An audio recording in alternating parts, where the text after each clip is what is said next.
So a little while back, I was recommended a topic to cover here on the channel by a friend of mine who goes by the name of Poliostasis. This topic is a now abandoned speculative project that was created by DeviantArt user Quinn-Red, who's done several different science fiction and fantasy works on their page, all of which are pretty good. I definitely recommend checking it out if you're into that kind of stuff. But one project that really stands out to me is their Land of Scales gallery, a collection of art based around the speculative evolution of modern reptiles, resulting in unique species of future reptiles with many dinosaur-like attributes to them. From between August of 2017 and October of 2018, Quinn-Red would make a total of 9 different posts about this project, creating 8 different future animals from it, with each one having their own description and a bit more details on the world that is the Land of Scales. These are definitely the kind of projects that I love reading about, and it's one that I really want to talk about here on the channel today. So huge thanks to Polio for recommending this to me. I'll leave a link to his channel in the description down below, along with Quinn-Red's official DeviantArt page. Without further ado, let's take a look at the Land of Scales.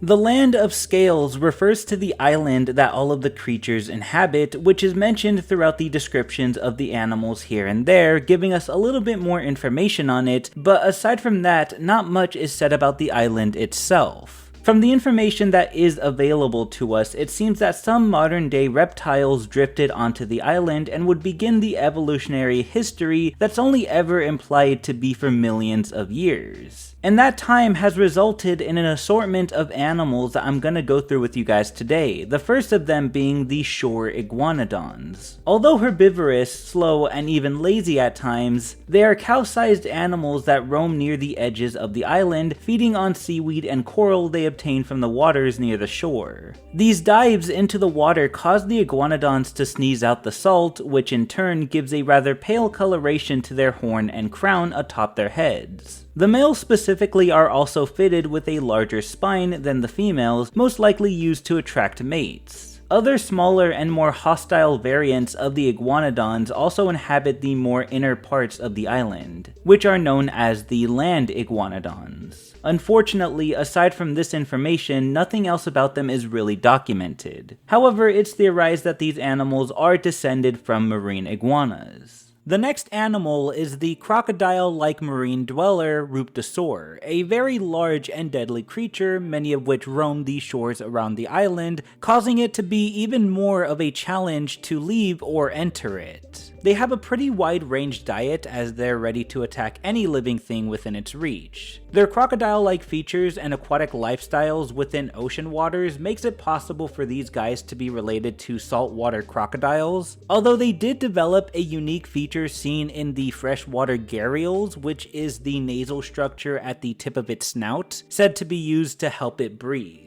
Despite primarily being suited for marine life, there are times when they do travel on land, but only on rare occasions, like when females go on land to lay their eggs. And speaking of the young, they also have to be careful around their own parents, as there are points where the Ruptosaur's appetites will become so insatiable, they resort to cannibalism, leaving the younger ones to travel around the other parts of the islands that hold other areas of water. If you thought the shores were dangerous, the inland area is not much better, with the thick forests covered in parasitic vines and fungi being home to the forest tyrants, the apex predators of the island. Despite looking like a tyrannosaur, this reptile is actually descended from Komodo dragons that somehow made their way onto the island. The tyrants have an interesting build, being the size of an elephant, being bipedal, and having an upright posture. They have a venomous bite to account for their inability to chase after prey due to their heavy body weight. If the tyrant is able to land a good enough bite, it could simply wait for its victim to succumb to the venom and catch up to it later. Despite their size, they typically spend the first few months of their lives clutched to their mothers for protection and to feed on parasites on her skin. After those first few months, they resort to living an arboreal lifestyle, staying away from predators lurking on the forest floors. But where there are large carnivores, there are also large herbivores as well, such as the brontosaur, a long-necked sauropod-like reptile that is thought to be descended from a type of protosnake. What caused these animals to partake in a more herbivorous diet can probably be explained with how the young brontosaurs obtained their food source at an early age. In order to gain more gut bacteria to be able to feed on certain fruits and fungus that the adults typically feed on, the young will feed on the adults' fecal matter. But even though these animals seem to be primarily herbivorous, there are points where they will also feed on smaller wildlife that they are able to reach with their long necks if the opportunity came up. They also have a few defense mechanisms as well, with their more obvious one being its long whip-like tail. However, that serves as the last resort, as if they are confronted by enemies, they will open their mouths wide to show off a bright blue area of flesh along with a loud bellow to confuse and or startle their enemy. This is definitely one of the more interesting animals on the island.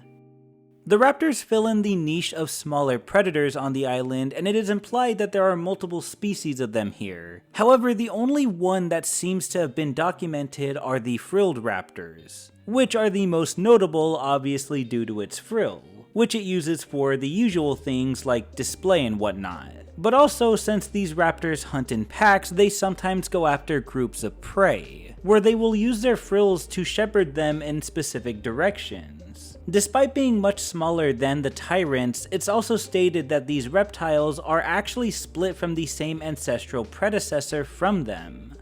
Next, we have the large and armored Magnalania, which are closely related to the Myalania, which are an extinct genus of stem turtles that disappeared from our current timeline around 50,000 years ago. However, it seems that their evolutionary history continued, with the Magnalania finding a home and roaming the fields of the island, grazing on the many low-ground vegetation. Along with its hard exterior and sharp beak, it is also fitted with a clubbed tail, easily making this one of the most invulnerable inhabitants on the island. Of course, even they have weak spots if they're not careful, as there have been times when some of them have been flipped over on their backs by tyrants, exposing their weak underbellies.